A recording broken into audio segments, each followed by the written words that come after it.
everyone, welcome back to my YouTube channel. My name is Tanishka Kar and today I have a volcano with me.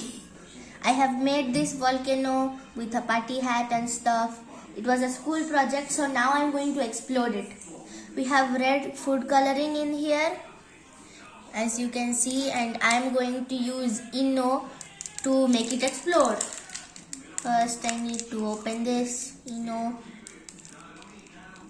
Pour the Inno in there.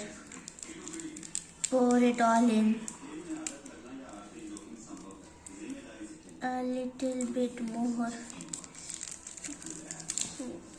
We need Inno to explode.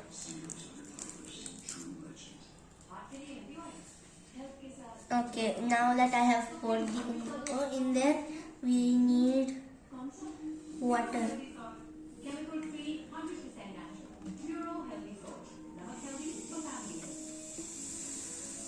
And here is my volcano. It's exploding. This is an active volcano.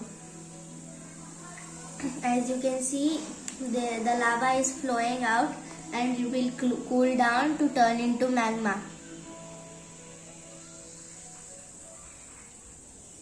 Thank you guys for watching. Please subscribe and like to my YouTube channel. Bye.